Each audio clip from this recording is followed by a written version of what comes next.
الحمد لله نحمده ونستعينه ونستغفره ونؤمن به ونتوكل عليه ونعوذ بالله من شرور أنفسنا ومن سيئات أعمالنا من يهده الله فلا مضل له ومن يضلله فلا هادي له ونشهد أن لا إله إلا الله وحده لا شريك له ونشهد أن سيدنا ومولانا محمدا عبده ورسوله صلى الله عليه وعلى آله وأصحابه وبارك وسلم تسليما كثيرا أما بعد فأعوذ بالله من الشيطان الرجيم بسم الله الرحمن الرحيم إنما يخشى الله من عباده العلماء قال النبي صلى الله عليه وسلم العلماء ورثة الأنبياء أو كما قال النبي عليه الصلاة والسلام رب اشرح لي صدري ويسر لي أمري واحلل عقدة من لساني يفقهوا قولي اللهم صل على سيدنا مولانا محمد في أول كلامنا اللهم صل على سيدنا مولانا محمد في أوسط كلامنا اللهم صل على سيدنا مولانا محمد في آخر كلامنا. معزز سامعین کرام، آج 15 جمادی الآخر 1442 ہجری 29 جنوری 2021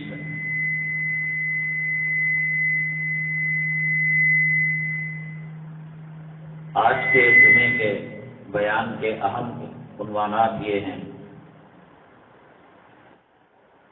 جیسے اللہ تبارک تعالیٰ نے نبی کے وارثوں کو بنایا، پیغمبر کے جانشینوں کو بنایا، ایسے ہی اللہ تبارک تعالیٰ نے فرعون کے جانشینوں کو پیدا کیا، ابو لہب، ابو جہل، عتبہ، شیبہ.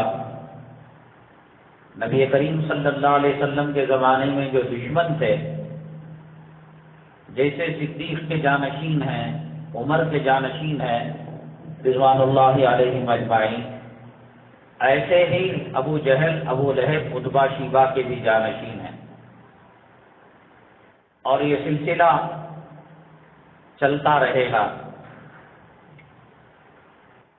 اگر یہ وارثین جو آج ہیں علماء کے دشمن، نبی کریم صلی اللہ علیہ وسلم کے زمانے میں اگر ہوتے تو ان کا شمار کن لوگوں میں ہوتا؟ دوسرے نمبر پر سائنسدان ہر چیز کے اندر ٹانگ اڑاتے ہیں. چاند کے اندر کیا ہے؟ مٹی ہے، پانی ہے، ہوا ہے، انسان کی زندگی کے آثار ہیں. ستارے کیا ہیں؟ سمندر کیا ہے؟ مچھلیاں کیا ہیں؟ ہوا کیا ہے؟ آکسیجن کیا ہے؟ سائنسدان تحقیق اپنی کرتے ہیں، لیکن اسلام کی صداقت، نبی کریم صلی اللہ علیہ وسلم کی نبوت اور رسالت کی صداقت ان کی تحقیقات سے نکلتی ہے. جنت پر ایمان لانا اور جہنم پر ایمان لانا اسلامی عقائد اور ایمانی عقائد کا بنیادی فریضہ ہے. دین اگرچہ کہ علم غیب پر ہے، اللہ کو دیکھا نہیں، اللہ کو ماننا، نبی کو دیکھا نہیں، نبی کو ماننا، رسول کو دیکھا نہیں، رسول کو ماننا، قرآن نازل ہوتے ہوئے دیکھا نہیں، قرآن پر ایمان لانا، قبر پر ایمان، سب علم غیب سے متعلق ہیں۔ اللہ تبارک تعالی ہماری محبت میں، شفقت میں بعض علم غیب کی چیزوں کو ظاہر کر دیتے ہیں تاکہ ایمان میں پختگی ہو۔ سائنسدانوں نے زمین کی کھدائی کی، کیا ہے زمین کے اندر؟ پانی ہے، لوہا ہے، تانبا ہے، پیتل ہے، کوئلہ ہے۔ تو 12 کلومیٹر کے بعد اس درجے گرمی اور ٹیمپریچر تھا کہ دنیا کی کسی میٹیریل کی ڈرل وہاں پر جاتی تو اس آگ سے وہ پگھل جاتی، صرف 12 کلومیٹر۔ اس کے بعد ایسا لگا کہ وہاں سے چیخ و پکار کی آوازیں آ رہی، اس کو انہوں نے ریکارڈ کیا، تو پھر جہنم کے آثار وہاں نظر آئے۔ کیا یہ ہو سکتا ہے کہ جہنم زمین کے اندر ہو؟ تو پھر جنت کا مقام کیا ہے؟ انشاءاللہ اس پر بات ہوگی۔ مسلمانوں کے لیے سنتوں پر عمل کرنا جیسے ضروری ہے، جو محفلیں سنت کا مذاق اڑاتی ہیں، جہاں شریعت کے خلاف کام کیا جاتا ہے، جہاں قرآن کی توہین ہوتی ہے، جہاں نبی کریم صلی اللہ علیہ وسلم کے سنتوں کا مذاق اڑایا جاتا ہے، ایسی محفلوں میں چاہے وہ باپ کی ہو، ماں کی ہو، دادا کی، دادی کی، سسرال کی، ان لوگوں کو خوش کرنے کے لیے اللہ کو ناراض نہیں کیا جا سکتا، نبی کو ناراض نہیں کیا جا سکتا، چاہے کتنا بہترین اس کا نام دے لیا گیا ہو۔ النکاح من سنتی کی محفل ہے، ولیمہ مسنونہ کی محفل ہے، ختم قرآن کی محفل ہے، آیت کریمہ، اگر خلاف سنت، خلاف شرع کوئی معاملہ ہو، اس محفل میں شریک ہونا حرام ہے اور ناجائز ہے۔ چوتھے نمبر پر دنیا میں جو بھی کام وہ دین دنیا کا ہو، مشورے کے بغیر، استخارے کے بغیر مسلمان کو کرنا مشکل میں ڈال سکتا ہے۔ معمولی یہ کرچیف یا رومال لینا ہے، اس کے لیے بھی اللہ سے مشورہ، مکان لینا ہے، دکان لینا ہے، بیٹی کا رشتہ کرنا ہے، بہو گھر میں لانا ہے، اللہ تبارک تعالیٰ سے آپ مشورہ مانگے۔ اللہ تعالیٰ کو علم غیب بھی ہے کہ آج دیکھنے میں یہ لڑکی تہجد گزار ہے، متقی ہے، پرہیزگار ہے، باپردہ ہے، لیکن راتوں کے 1:30 کے بعد جو چاٹنگ کرتی ہے، مرد کے سونے کے بعد، ماں باپ کے سونے کے بعد، یہ اللہ کے علم میں ہے۔ اللہ تبارک تعالیٰ بندوں کے ساتھ اتنے رحم کرنے والے، کرم کرنے والے، اللہ تعالیٰ غلط مشورہ تو اپنے بندوں کو نہیں دیں گے۔ وہ چیز اس کے حق میں خراب ہو اور اللہ کہیں کہ ٹھیک ہے تو کر لے، دکان کھول لے، بیپار کر لے، شادی کر لے، بہو بنا لے، داماد بنا لے۔ مسنون استخارے کا عمل کم سے کم 3 دن چاہتا ہے۔ ایک معاملہ بڑا ارجنٹ کہا گیا، کشمیر کا اسٹوڈنٹ، سعودی کا طالب علم یہاں پڑھ رہا ہے، پڑھائی پوری ہو گئی، یا اچانک ماں کا انتقال ہو گیا، باپ کا انتقال ہو گیا، وہ جانا چاہتا ہے، کہا کہ میری بائک لے لیجیے، میرا فریج لے لیجیے، میری واشنگ مشین لے لیجیے۔ اب شام کی فلائٹ اس کو پکڑنا ہے، آپ اس سے کہیں کہ مجھے استخارے کے لیے کم سے کم 3 دن چاہیے، تو وہ تھوڑی نہ مانے گا۔ تو شریعت نے اس کے آلٹرنیٹ میں، اس کے بدل میں ایک شارٹ کٹ استخارہ دیا ہے، اور استخارے کے بغیر کام کرنا حماقت ہے، بے وقوفی ہے۔ آپ 1 کلو پیاز لے رہے ہیں، آپ چاہتے ہیں کہ اس میں دھوکہ نہ کھائیں، شارٹ کٹ استخارہ ہے، اس نے ترازو کے اندر بٹ رکھ دیا، دوسرے میں پھل رکھ دیا، سبزی رکھ دیا، ترکاری رکھ دیا، کانٹا آنے کو ہے، آپ کہہ رہے رک جا استخارہ میں 3 دن کروں گا. میں نے کہا آپ سائڈ کاٹیے، دوسرے گاہک کو موقع دیجیے. شریعت نے شارٹ کٹ استخارہ رکھا ہے.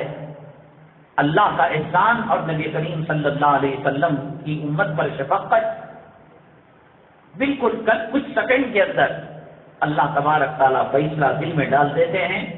وہ شارٹ کٹ استخارہ کیا ہے انشاءاللہ اس کو بیان کریں گے. حسب معمول ہم نے سوال رکھا تھا کہ ایک صاحب کا انتقال ہوا، ان کے 3 بیٹے تھے، تینوں کا نام ایک ہی تھا، عبداللہ عبداللہ عبداللہ. اور مرتے وقت انہوں نے وصیت کی تھی 1/3 میں اگر سکرات طاری ہو جاتی ہے، موت کے آثار دکھنے لگتے ہیں، تو 1/3 حصے میں مرحوم اپنے ترکے اور جائیداد میں وصیت کر سکتا ہے. یہ نہیں کہ میں مر رہا ہوں، کم وقت ساری زندگی بیوی ستاتی رہی، اولاد تنگ کرتے رہے، اور اس نے کہا یہ مدرسے دیوبند کو دے دو، یہ مقامی مسجد کو دے دو. نہیں دے سکتا. سکرات اور موت کے آثار شروع ہونے کے بعد روپے میں 30 پیسے میں اس کو پاور رہتا ہے، 70 پیسے اللہ اپنے قبضے میں لے کر ایک تقسیم کراتے ہیں کہ ماں کو اتنا ملے گا، بیٹے کو اتنا ملے گا، بھائی کو اتنا ملے گا، بہن کو اتنا ملے گا.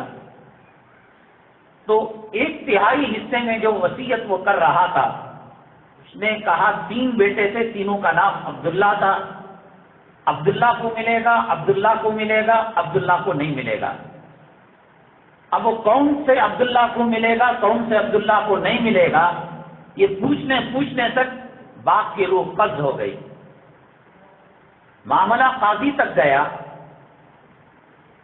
حدیث پاک میں سرور کونین آقا دو عالم جناب محمد رسول اللہ صلی اللہ علیہ وسلم نے فرمایا اتقوا فراست المؤمن فإنه ينظر بنور اللہ.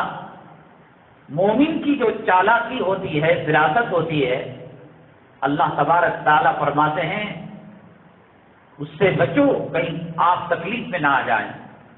بڑی ہوشیاری کے ساتھ، فراست ایمانی کے ساتھ قاضی نے پہچان لیا یہ 2 عبداللہ کو ملے گا، یہ وہ عبداللہ ہے جس کو وراثت نہیں ملے گی. کیسے پہچانا؟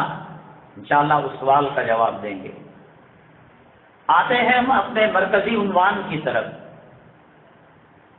اللہ تبارک تعالیٰ نے اپنی مخلوق میں سرور کونین آقا دو عالم امام الانبیاء خاتم الانبیاء سرور کونین سید الانس سید البشر سید الجن سید المخلوقات نبی کریم جناب محمد الرسول اللہ صلی اللہ علیہ وسلم سے افضل کوئی چیز نہیں بنائی. آپ کی ذات گرامی اللہ کے عرش سے زیادہ قابل تکریم ہے، جنت سے زیادہ قابل عزت ہے. اللہ کی کرسی، اللہ کی تمام مخلوقات میں اللہ کی ذات کے بعد اگر کوئی افضل ذات ہے وہ نبی کریم جناب محمد رسول اللہ صلی اللہ علیہ وسلم کی ذات گرامی ہے. اللہ تبارک تعالیٰ نے جو سوالات پیغمبروں کو مبعوث فرمایا، یہ سوالات پیغمبروں کی ذمہ داری تھی.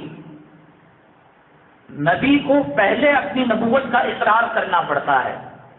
آدم علیہ السلام کو کہنا پڑے گا میں آدم ہوں، اللہ نے مجھے نبی بنایا ہے. حضرت عیسیٰ علیہ السلام کو اقرار کرنا پڑے گا کہ میں نبی ہوں. حضرت سوالات پیغمبرانہ کارکردگی سے پہلے، ڈیوٹی سے پہلے، دعوت و تبلیغ سے پہلے اپنی نبوت کو ماننا پڑے گا. ایک انسان ہے اپنے کو مرد نہیں مانتا، شادی کیا کرے گا؟ وہ مردانہ کام کیا کرے گا؟ کانفیڈنس ہونا چاہیے کہ میں نامرد نہیں ہوں، بگڑا نہیں ہوں، میں مرد ہوں مکمل، تو تب مردانہ کام کرے گا. پیغمبر اپنی نبوت، اپنی رسالت پر ایمان نہ لے آئے تو اللہ کے احکامات کیسے مخلوق تک پہنچائیں گے؟ لیکن ان پیغمبروں کی ایک دوسری ذمہ داری تھی. اپنی نبوت اور اپنی رسالت پر ایمان لانے کے ساتھ ہر پیغمبر پر دوسری ذمہ داری تھی کہ نبی کریم جناب محمد رسول اللہ صلی اللہ علیہ وسلم کی نبوت اور رسالت کا اقرار کریں۔ اگر یوں کہتے ہیں حضرت لوط علیہ السلام، حضرت ابراہیم علیہ السلام، میں اپنی نبوت اور رسالت کو مانتا ہوں، آقا کو دیکھا نہیں، میں آقا کی نبوت اور رسالت کو نہیں مانتا، پیغمبری سے سبکدوش کر دیا جائے گا، پیغمبری کے مقام سے ہٹا دیا جائے گا۔ آپ جانتے ہیں کہ جنت کے اندر آدم علیہ السلام کی طبیعت نہیں لگ رہی تھی، اللہ تبارک تعالیٰ نے مرد اور عورت کے اندر عجیب کشش رکھی ہے۔ مرد عورت کے بغیر، عورت مرد کے بغیر زندگی نہیں گزار سکتے۔ اللہ تعالیٰ نے عورت کے اندر وہ خاصیت رکھی ہے کہ جنت کی نعمتیں بھی، جنت کی لذتیں بھی، جنت کی راحتیں بھی عورت کے سامنے کم تر ہیں، کم مقام رکھتی ہیں۔ اور آدم علیہ السلام ساری جنت اکیلے تھے، وہ ساری جنت میں نہ ان کی نسل تھی، نہ ان کے ماں باپ تھے، آرام سے کھاتے پھرتے، طبیعت نہیں لگ رہی تھی۔ عورت کو جنت کے راستے پر چلاؤ، کاروبار کے اعتبار سے، کارخانے کے اعتبار سے، پراپرٹی کے اعتبار سے، دولت کے اعتبار سے، حکومت کے اعتبار سے، سیاست کے اعتبار سے سب سے بہترین سرمایہ اللہ تعالیٰ کی مخلوق میں ہمیں کلیجے کو ٹھنڈک پہنچانے والی چیز، خود نبی کریم صلی اللہ علیہ وسلم نے فرمایا الدنیا متاع وخیر متاع الدنیا المرأة الصالحہ، چاند کو دیکھنے سے، سورج کو دیکھنے سے، گلستان کو دیکھنے سے، پھولوں کو دیکھنے سے، ندیوں کو دیکھنے سے، سمندر کو دیکھنے سے، باغات کو دیکھنے سے، اچھے مناظر کو دیکھنے سے دل کو ایک خوشی محسوس ہوتی ہے۔ آپ سمندر کے کنارے چہل پہل کر دیکھیے، چہل قدمی کر کے دیکھیے، ندی میں ذرا جائیں تو جی چاہتا ہے کہ پیر چھوڑ کر بیٹھ جائے، ندی کے پانی کو اپنے اوپر اڑا لیں، پہاڑوں پر چڑھنے کو۔ ان تمام مخلوقات میں اللہ نے فرمایا کہ نیک عورت اس سے زیادہ لطف دے سکتی ہے اور مزہ دے سکتی ہے۔ کب؟ پرکٹے کپڑے پہناؤ گے، ساری دنیا کو اس کی زیارت کراؤ گے، دیدار کراؤ گے، دیکھو میری بیگم کا سینہ کتنے انچ کا ہے، کمر کیسی ہے، کپڑے کیسے ہیں۔ جو گلی کے کتے کتیا کے ساتھ معاملہ کرتے ہیں، اگر ہم اپنی وہ بیویاں جن کا نام زلیخا رکھا، جن کا نام فاطمہ رکھا، جن کا نام زینب رکھا، اگر آپ اس کو اس سے ہٹائیں گے، وہ خیر متاع دنیا کے بجائے، بہترین سرمایہ کے بجائے اجدا اور ناگن بن جائے گی۔ مرد کی یہ کوشش ہوگی آخری وقت میں گھر میں داخل ہوں اور سب سے پہلے سوتے سوتے گھر سے نکل کر چلا جاؤں۔ مرد اگر اس کو جنتی بنائے گا، تربیت کرے گا، نقاب میں رکھے گا، برقعے میں رکھے گا، اس کو دیکھنے سے خوشی ہوگی اور جنت کے مقابلے میں زیادہ وہ راحت دینے والی ہوگی۔ اللہ کے حبیب پاک سرور کونین آقا دو عالم جناب محمد رسول اللہ صلی اللہ علیہ وسلم جب رات بھر قم اللیل الا قلیلا نصفہ او انقص منہ قلیلا او زد علیہ ورتل القرآن ترتیلا، سورہ مزمل میں اللہ نے فرمایا اے پیغمبر رات کے بہت بڑے حصے میں آدھا یا اس سے زیادہ حصے میں عبادت کیجیے۔ آدمی جب لمبی عبادت کرتا ہے ایک قسم کی تھکان ہو جاتی ہے، تہجد کے بعد فجر سے پہلے اللہ کے حبیب پاک سرور کونین آقا دو عالم جناب محمد رسول اللہ صلی اللہ علیہ وسلم سیدنا ام المؤمنین حضرت عائشہ صدیقہ رضی اللہ تعالیٰ عنہ سے گفتگو فرماتے تھے۔ امی جان فرماتی ہیں کہ مجھ سے گفتگو اس لیے کرتے تھے کہ آدھی رات سے زیادہ جو عبادت کرتے تھے، تھکان آ جاتی تھی، کسلان آ جاتا تھا، ریفریشمنٹ کے لیے، طبیعت میں تازگی کے لیے دو بولنے سے ساری تھکان چلی جاتی۔ دیکھ کر آدمی کڑے نہیں، یہی چہرہ نظر آ رہا ہے، ابھی گالیاں دکھائی دیں گی، ابھی ضد، ابھی ہٹ درمی دکھائی دے گی، کب گھر سے نکلیں، کب گھر سے بھاگیں۔ آپ نے اس کو ناظم بنایا، آپ نے اسے اجدا بنایا۔ نبی کریم جناب محمد رسول اللہ صلی اللہ علیہ وسلم کا مقام اور مرتبہ، تمام پیغمبر اپنی پیغمبری پر ایمان لانے کے ساتھ آقا دو عالم صلی اللہ علیہ وسلم پر ایمان لانا پڑے گا۔ جو چیزیں آپ سے جڑ گئی اگرچہ کہ وہ نجات کا مدار نہیں ہے، اللہ نے ان کو چمکا دیا۔ دنیا کے اندر کروڑوں پہاڑ ہے، لیکن جس پہاڑ کے اندر غار ثور ہے، اللہ نے کہا میرے نبی نے اپنے مبارک قدم تیرے اندر رکھے، تیری غار میں پناہ لی۔ اللہ نے کہا اذ ہما فی الغار اذ یقول لصاحبہ، تیرا مقام اتنا بڑا کہ قیامت تک پڑھے جانے والے، ہمیشہ پڑھے جانے والے میرے کلام میں تیرا تذکرہ آ گیا۔ کروڑوں پہاڑ ہیں۔ اللہ کے نبی صلی اللہ علیہ وسلم نے فرمایا انا احب الاحد، میں احد پہاڑ سے محبت کرتا ہوں، احبہ ویحبنی، وہ مجھ سے محبت کرتا ہے، میں اس سے محبت کرتا ہوں۔ نتیجہ یہ کہ علماء فرماتے ہیں اللہ اس کو جنت میں داخل کرے گا۔ کروڑوں پہاڑ ہیں۔ غار ہیرا جہاں پہلی وحی آئی، نبی کریم صلی اللہ علیہ وسلم نبوت سے پہلے تخلیے میں جا کر اللہ کو یاد کیا کرتے تھے، اس کا مقام اللہ نے چمکا دیا، اس کا درجہ اللہ تعالیٰ نے بلند کر دیا۔ ایسے ہی نبی کریم صلی اللہ علیہ وسلم کو جو بیویاں ملی، آدم علیہ السلام، حوا علیہ السلام سے لے کر اسرافیل علیہ السلام کے سور پھونکنے تک جو مائیں نبی کریم صلی اللہ علیہ وسلم کی حرم سرائی کے اندر آئی، نہ اس کی مثال مل سکتی ہے، نہ ملے گی، نہ قیامت تک ایسا صاف شفاف اور متقی پرہیزگار طبقہ اللہ تبارک تعالیٰ نے دوسرا پیدا کیا۔ نبی کو جو چیز بھی، جو کارخانہ معیاری ہوتا ہے، جو کارخانہ اعلیٰ درجے کا ہوتا ہے، آپ گاڑی لیں اس کا ٹائر اور اس کا کاربیٹر، اس کی ہر چیز، اس کا ٹیوب اور تمام چیزیں اس کی معیاری ہوتی ہیں۔ آپ موبائل فون لیں، اس کا چارجر ہے، اس کی بیٹری ہے، اس کے تمام چیزیں معیاری ہوتے ہیں۔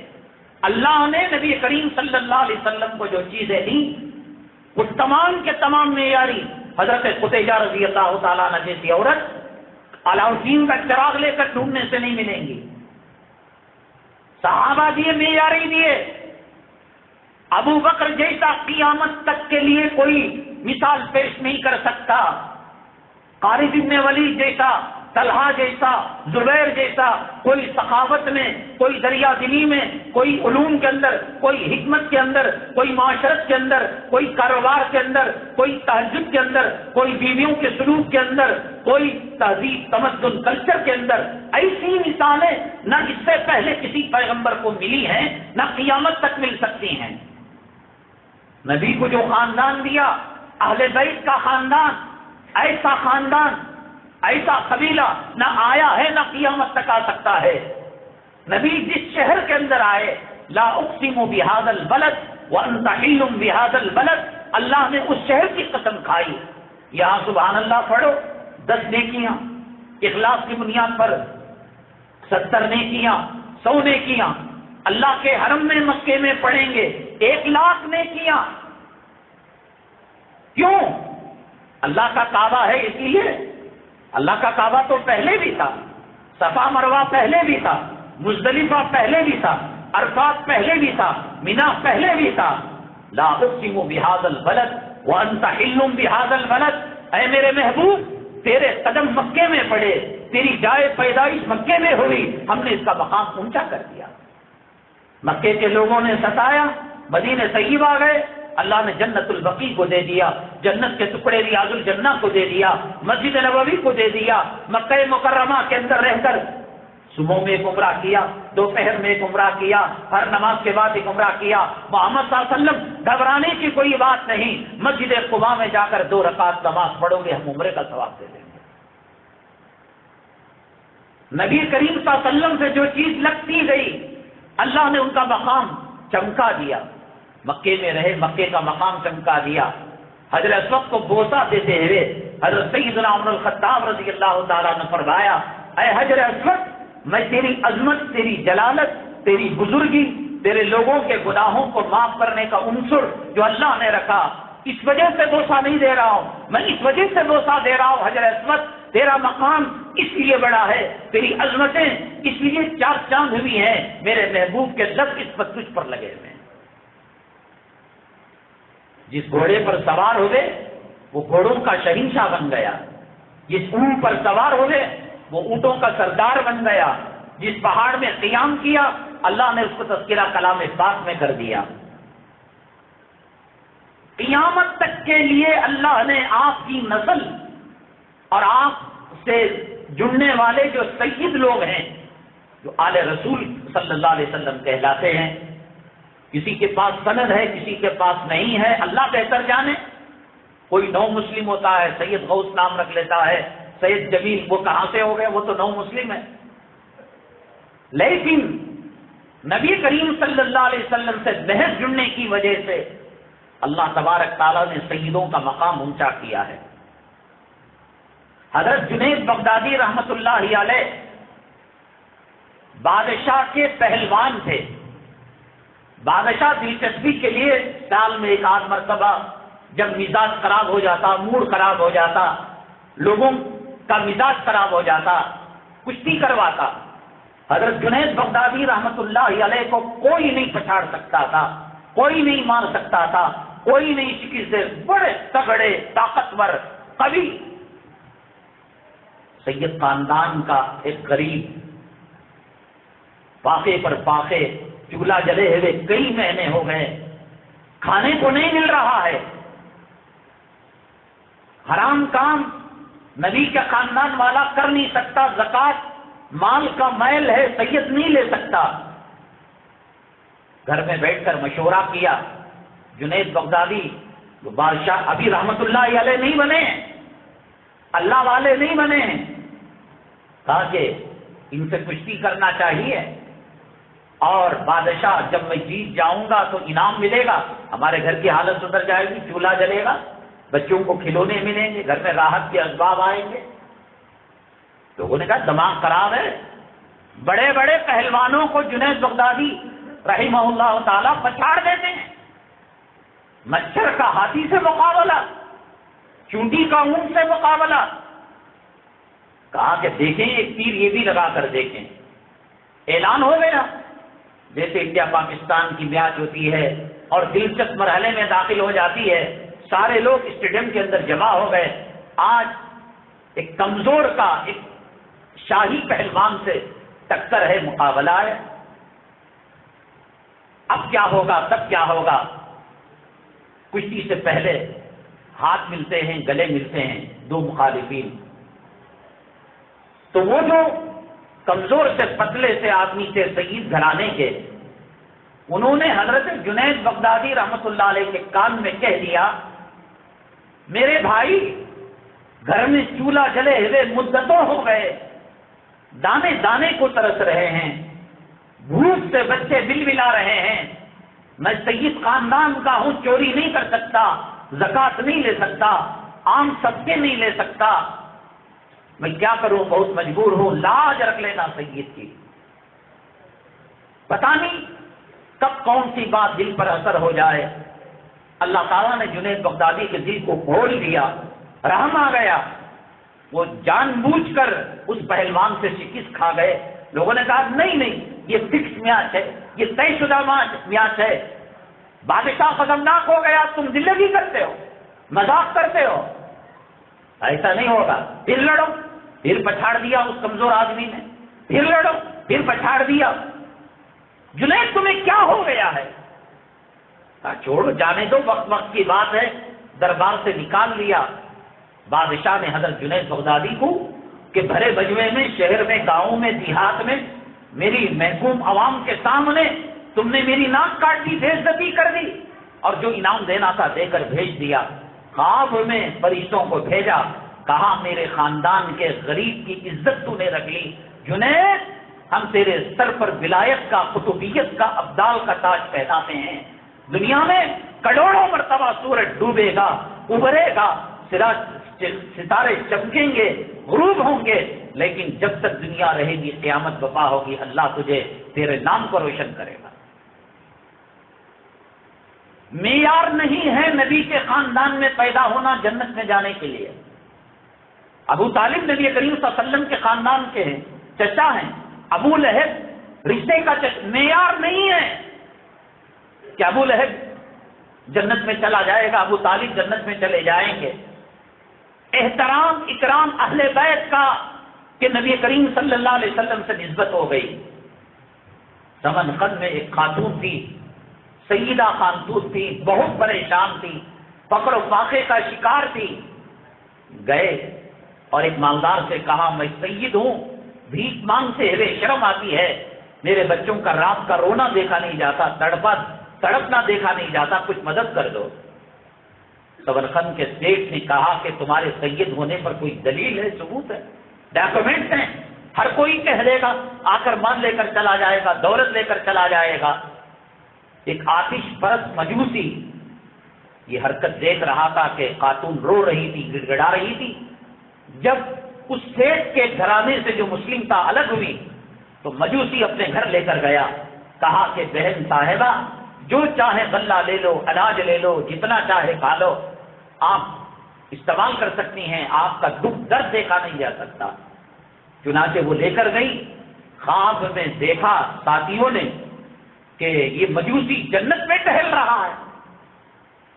کہا کہ تو مجوسی آتش پرست، انتقال کے بعد دیکھا، تو جنت میں تیرا کیا کام؟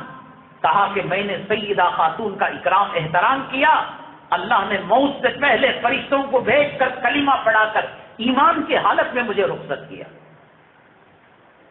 حضرت فاطمہ رضی اللہ تعالیٰ عنہ کو دفن کیا جا رہا تھا، صحابہ کرام نے کہا ذرا دیکھنا قبر، یہ نبی کی کلیجے کی ٹھنڈک ہے، آنکھوں کی ٹھنڈک ہے، جگر کا ٹکڑا ہے۔ قبر نے زبان دراز کر کر چیخ کر کہا نبی کے صحابہ ہو کر اسی بات کہتے ہو، آنے والوں کے حسب نسب کو میں نہیں دیکھتی، آنے والوں کے اعمال کو دیکھتی ہوں میں۔ اس زمین نے دیکھا حضرت فاطمہ کا کردار کیا ہے، آسمان نے دیکھا۔ بعض علماء نے یہاں تک کہا کہ اتنی باحیا تھی کہ سر پر دوپٹے کے بغیر کبھی زندگی انہوں نے کاٹی نہیں۔ ان کی اولاد حسن حسین، انہوں نے بھی ماں کے بال نہیں دیکھے۔ ایک صاحب آئے نبی کریم صلی اللہ علیہ وسلم کے پاس، کہا بھوکا ہوں کھلا دیجیے گا۔ آنکھوں سے آنسو ٹپک گئے۔ کہا کہ صدیق آپ کے پاس کچھ ہے، فاروق آپ کے پاس کچھ ہے، عثمان، طلحہ، زبیر، سب نے کہا گھروں میں فاقے چل رہے ہیں۔ کہا کہ دیکھو بٹیا کے گھر میں کچھ ملے گا۔ تو وہاں گئے، بعض صحابہ کہ پردیسی مسافر آیا ہے، اتنے دنوں سے بھوکا ہے، زاروں قطار رونے لگی۔ فرمایا میرے گھر میں روٹی پکے، گوشت پکے، کھانا پکے، اور نبی 3 دن سے فاقہ کرے میرے بعد، یہ کیا سمجھ رکھا ہے؟ میرے گھر کا سرمایہ بس میرے سر پر جو دوپٹہ ہے اسے نکال کر ایک کونے میں پردے سے میں بیٹھ سکتی ہوں، تھیلا یا پیمن لگا کپڑا سر پر ڈال کر بیٹھ سکتی ہوں۔ جاؤ، وہ شمون یہودی ہے، وہاں بیچ کر اس میں جو غلہ اناج ملے اس یہودی کو دے دینا۔ نبی کریم صلی اللہ علیہ وسلم کے پاس مہمان آیا، دشمن رسول۔ شمون نے کہا اس دوپٹے میں جنت کی مہک محسوس ہو رہی ہے، ہونا ہو اہل بیت کے گھرانے سے یہ دوپٹہ آیا ہے، ایسی خوشبو اب تک سونگا نہیں، نہ مرتے دم تک میں سونگوں گا، سچ سچ بتاؤ کہاں سے آیا؟ صحابہ رو رو کر بیان کرنے لگے، نبی کریم صلی اللہ علیہ وسلم کے پاس یہودی مہمان آیا، نہ صحابہ کے گھر میں کچھ تھا، نہ نبی کے گھر میں کچھ تھا۔ حضرت فاطمہ کے پاس بھیجا گیا رضی اللہ تعالیٰ عنہ، کہا کہ ہمارے گھر میں ہوتا تو ہم نبی کو بھوکا رکھتے، کہا کہ دوپٹہ بیچ کر یہودی کا پیٹ بھر دو۔ چنانچہ تولا، اور تولنے کے بعد جب اناج دینے لگا تو دوپٹہ بھی دے دیا، اناج بھی دے دیا۔ کہا کہ یہ اناج اس وقت تک نہیں مل سکتا جب تک کہ محمد صلی اللہ علیہ وسلم کا کلمہ پڑھا کر مجھے مسلمان نہ کر دو۔ یہ نبی کریم صلی اللہ علیہ وسلم کے گھرانے کے اخلاق، یہ کردار، مہمانوں کے لیے اپنے سر کا دوپٹہ، ان کی تعظیم، ان کی تکریم، ان کی عزت کرنا ایمانی فریضہ ہے۔ ان کو ڈاکیومنٹس پوچھنا، ان کی سند پوچھنا۔ دیکھا وہ مجوسی کچھ بھی نہیں پوچھا تھا، اللہ تعالیٰ نے اسے جنت میں پہنچا دیا۔ معیار نہیں ہے لیکن اس کے باوجود اللہ نے فضیلتیں دی ہیں۔ کوئی احد کے پہاڑ کا ٹکڑا توڑ کر غار حرا کی راہ اپنی قبر میں ڈالے، وہ جنت میں جا نہیں سکتا، ایسا نہیں ہے۔ نبی کریم صلی اللہ علیہ وسلم کے خاندان سے جڑنا، حرم مکی سے جڑنا، حرم مدنی سے جڑنا، یہ بہت دور کی بات ہے۔ عبداللہ ابن ابی ابن سلول جو منافقوں سے اسلام کو تکلیف پہنچی، مسلمانوں کو تکلیف پہنچی، غیروں سے نہیں پہنچی، یہ نماز بھی پڑھتا تھا، روزہ بھی رکھتا تھا، صدقہ بھی دیتا تھا، خیرات بھی کرتا تھا، زندہ باد مرد آباد کے نعرے بھی لگاتا تھا، صف اول کا نمازی تھا، داڑھی رکھنے والا تھا، امامہ رکھنے والا تھا۔ انتقال ہوا، نبی کریم صلی اللہ علیہ وسلم آگے بڑھے نماز جنازہ پڑھانے کے لیے، حضرت عمر نے منع کیا رضی اللہ تعالیٰ، رکے نہیں، چادر کو پکڑ کر کھینچا اور اتنا کھینچا کہ پیچھے آ گئے، قدم بڑھنے ہی والا تھا، جبریل امین علیہ السلام آئے، وَلَا تُصَلِّ عَلَىٰ أَحَدٍ مِّنْهُمْ مَاتَ أَبَدًا وَلَا تَقُمْ عَلَىٰ قَبْرِهِ، اے محمد صلی اللہ علیہ وسلم کسی منافق کا، کافر کا، مشرک کا نماز جنازہ مت پڑھائیے گا، زندگی بھر آپ کو ستاتا رہا۔ آپ کے بیٹے عبداللہ مسلمان ہو چکے تھے، نبی کریم صلی اللہ علیہ وسلم کے پاس آئے، آ کر عرض کیا، اللہ کے نبی صلی اللہ علیہ وسلم گھر میں فقر و فاقہ تھا، تنگدستی تھی، اور آپ نے اس کی میرے باپ سے قرض لیا تھا، میرے باپ نے آپ کے گھر کی بھوک کو اور کمزوری کو دور کیا تھا، احسان کا بدلہ احسان ہوتا ہے، آپ اپنی چادر مبارک مرحمت فرمائیے میرے باپ کے کفن کے لیے۔ تو آپ صلی اللہ علیہ وسلم نے جسم کو لگی ہوئی چادر مبارک دے دی، اسی کفن میں لپیٹ کر قبر کے اندر ڈال دیا گیا۔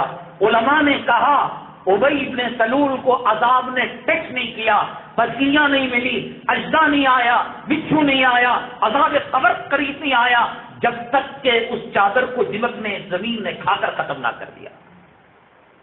حضرت عائشہ صدیقہ رضی اللہ تعالیٰ عنہ روٹی پکا رہی تھی، پکنے کا نام نہیں، مہمان ہے، عائشہ رضی اللہ تعالیٰ عنہ لائیے نا روٹی، پک کیوں نہیں رہی ہے؟ آگ سرد ہو گئی، توا ٹھنڈا ہو گیا، یا بکری آٹے کو لے کر چلی گئی؟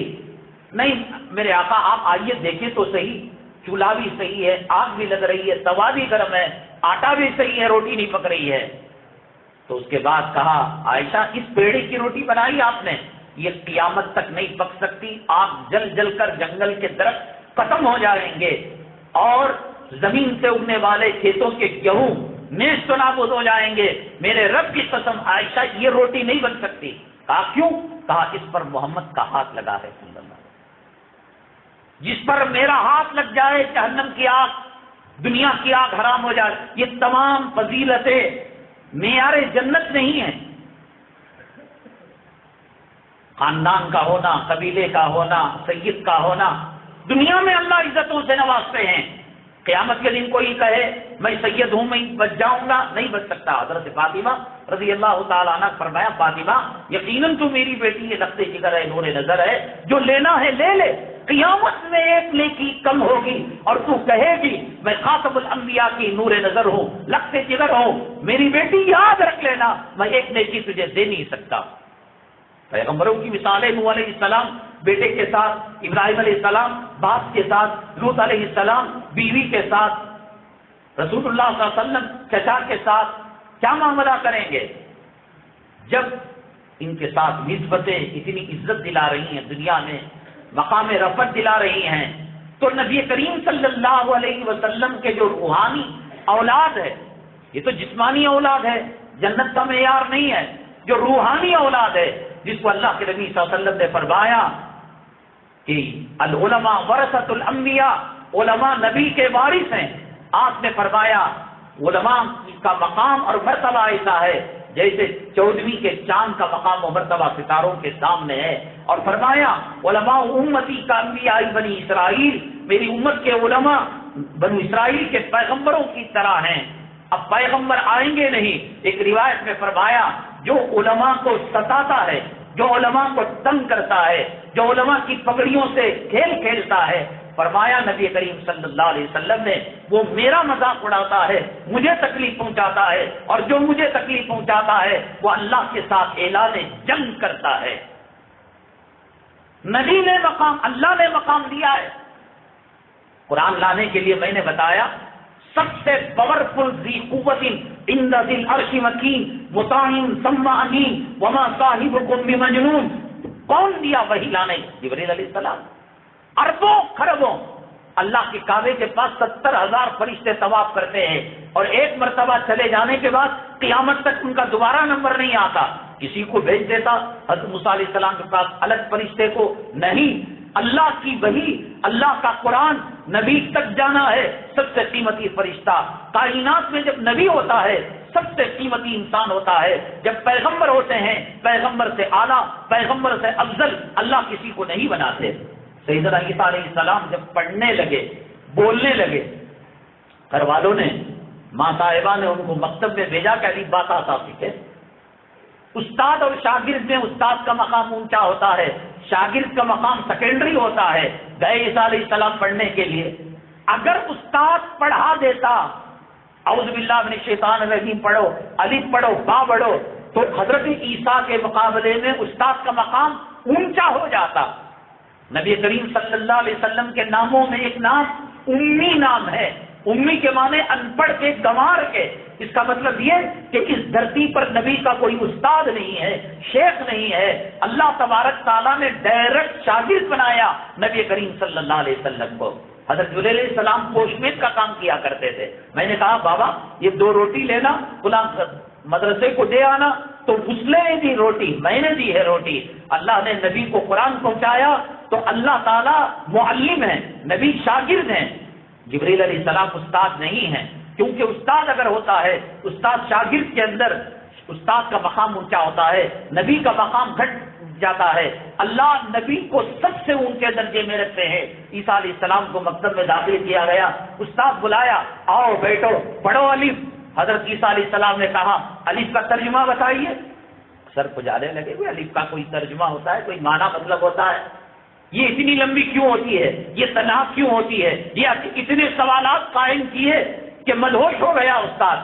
کہا تم بتاؤ۔ تو حضرت عیسیٰ علیہ السلام کھڑے ہو کر جو تقریر کی تو انجیل کا پورا خلاصہ الف کے اندر بیان کر دیا۔ استاد نے ماں کو بلایا اور کہا تمہارا بیٹے کو اللہ تعالیٰ نے نبوت اور رسالت سے نوازنے والا ہے، اونچا مقام دینے والا ہے، ایسا بچہ میں نے دھرتی پر نہیں دیکھا۔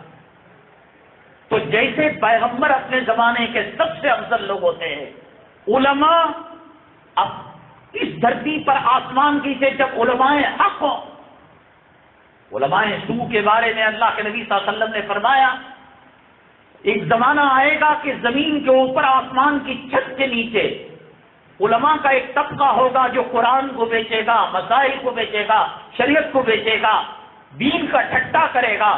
اکبر کو خراب کرنے والے کون لوگ تھے؟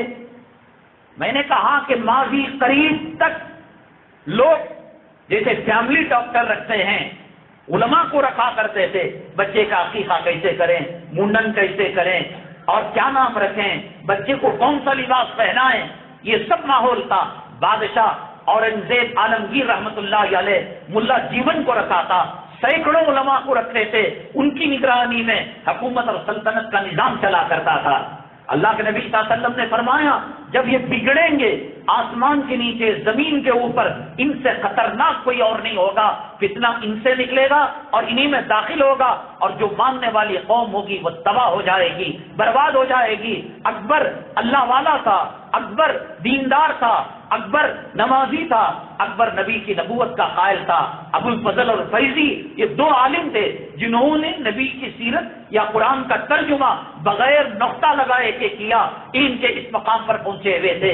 بادشاہت کی قربت حاصل کرنے کے لیے، نزدیکی حاصل کرنے کے لیے انہوں نے اکبر کو اکسایا، تمہارے رعایا میں ہندو بھی رہتے ہیں، یہودی بھی رہتے ہیں، مجوسی بھی رہتے ہیں، یہ لا الہ الا اللہ محمد رسول اللہ صلی اللہ علیہ وسلم یہ کلمہ ایکسپائر ہو چکا ہے، یہ محمد صلی اللہ علیہ وسلم کے زمانے کے لیے تھا، یہ عرب کے لیے لوگوں کے لیے تھا، یہ قریشیوں کے لیے تھا، ایکسپائر ہو گیا اور انہوں نے نیا کلمہ بنایا لا الہ الا اللہ اکبر و خلیفۃ اللہ۔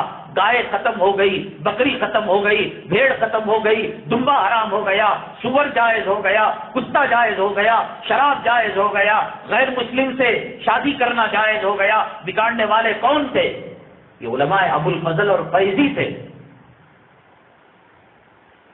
نبی کے زمانے میں جب جھوٹا پیغمبر آ گیا صلی اللہ علیہ وسلم، مسیلمہ کذاب، حضرت ابو بکر صدیق رضی اللہ تعالیٰ عنہ کے دور میں اس کی بیخ پنی ہوئی، اس کو جڑ سے اکھاڑ کر پھینکا گیا۔ تو آج علماء جیسے نبی کے وارث آتے ہیں، نبی کے جانشین آتے ہیں، تو اس طریقے سے مسیلمہ کذاب کے جانشین بھی آئیں گے، ابو جہل کے جانشین بھی آئیں گے۔ عتبہ، نبی نے فرمایا صلی اللہ علیہ وسلم کہ علماء حقانی ہوں گے، ربانی ہوں گے، علماء سو بھی ہوں گے۔ جو ابو جہل، ابو لہب، عتبہ، شیبہ، ان کے وہ خلیفہ ہوں گے، ان کے وہ مجاز ہوں گے، ان کی وہ نسل ہوگی۔ پہچاننا ہماری ذمہ داری ہے، ہم بے وقوف نہیں۔ ایک برتن میں روح افزا رکھا ہوا ہے ایک گلاس میں، اور ایک میں گائے کا موت رکھا ہوا ہے، تو اس کو اٹھا کر پی لیتا ہے کوئی؟ چاول کے لینے میں، کپڑوں کے لینے میں، مکان کے بنانے میں، داماد کے سلیکشن میں، بہو کے سلیکشن میں، زمین کے سلیکشن میں، میٹیریل کے سلیکشن میں، لوہا کمبی اور سیمنٹ اور بالو کے سلیکشن میں تم عقل مند ہو؟ تم نہیں پہچان سکتے کہ نبی کا وارث کون ہے اور ابو لہب کا وارث کون ہے، عتبہ کا وارث کون ہے؟ علامتیں دیکھ کر نہیں پہچان سکتے۔ اس کا خد و خال، اس کی چال چلن، اس کی معاشرت، اس کی دنیا سے محبت۔ علماء سو کا دامن پکڑے گئے، تباہ ہو جاؤ گے، برباد ہو جاؤ گے۔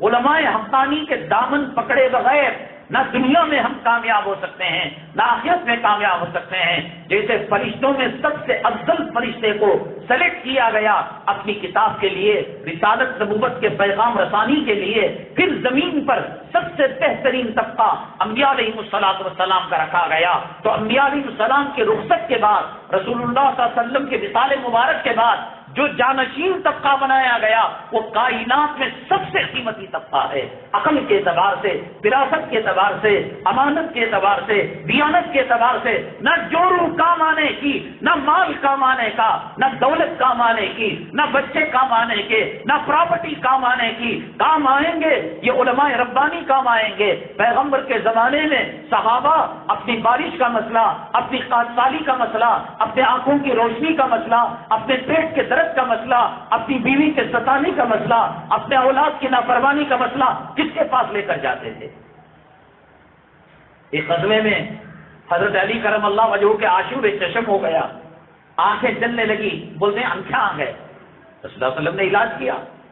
ایک صحابی کے پیٹ میں درد تھا، نبی کریم صلی اللہ علیہ وسلم نے علاج کیا۔ بیٹا نافرمان ہوا، نبی کریم صلی اللہ علیہ وسلم۔ تو اس طریقے سے جو علماء ہیں وہ نبی کے وارث ایسے نہیں بن گئے۔ 10,000 بچے جاتے ہیں، اس میں اللہ 10 بچوں کے سینوں کو سلیکٹ کرتا ہے کہ یہ محمد صلی اللہ علیہ وسلم کے نائب اور جانشین ہو سکتے ہیں۔ جو بھی گیا وہ عالم بن گیا، جو بھی گیا وہ حافظ بن گیا۔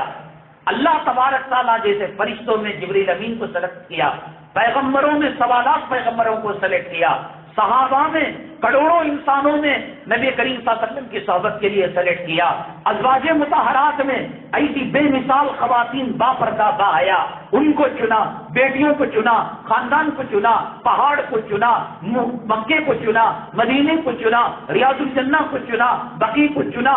اب اگر آپ کے سامنے کوئی عالم ربانی ہے، عالم حقانی ہے، وہ پہچاننا آپ کا کام ہے۔ بیوی کی حرکتوں کو پہچان سکتے ہو، زمین کے بھاؤ کو پہچان سکتے ہو، چاول کے قسموں کو پہچان سکتے ہو، پیٹرول کہاں اچھا ملتا ہے، ناپتول کہاں صحیح ہوتا ہے پہچان سکتے ہو۔ تو جس کا دامن پکڑ کر جنت میں جانا ہے، جس کا دامن پکڑ کر عرش کے سائے میں رہنا ہے، جس کا دامن پکڑ کر نبی سے شفاعت کا پروانہ لینا ہے، جس کا دامن پکڑ کر نبی کے ہاتھ حوض کوثر کا جام لینا ہے، اور جس کا دامن پکڑ کر پل صراط پر بجلی کی طرح گزرنا ہے، کیا اسے جان نہیں سکتے؟ نہیں، ضرورت نہیں ہے۔ ہماری دنیا چل رہی ہے، ہمارا کارخانہ چل رہا ہے۔ کب مولوی کی ضرورت؟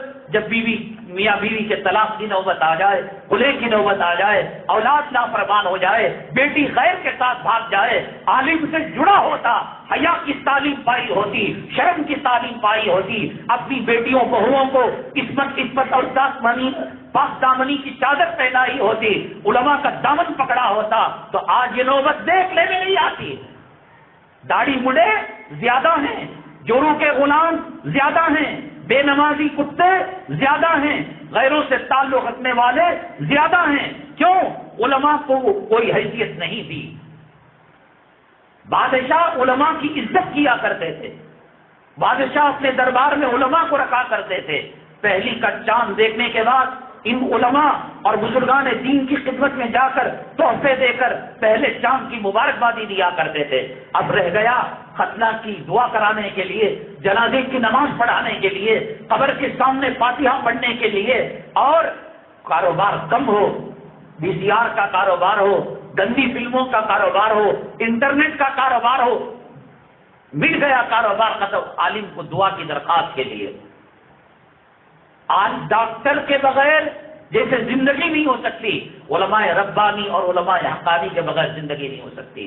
یہ ٹوپی آئی ہے یہ علماء حقانی کا صدقہ ہے، یہ داڑھی آئی ہے یہ علماء حقانی کا صدقہ ہے. اکبری فتنہ جب سر چڑھ کر بول رہا تھا، کتے کھائے جا رہے تھے، سور کا ذبیحہ ہو رہا تھا، گائے حرام ہو چکی تھی، اور بکری بھیڑ دمبا یہ سب حرام ہو چکے تھے، شراب کی ندی بھی بہ رہی تھی.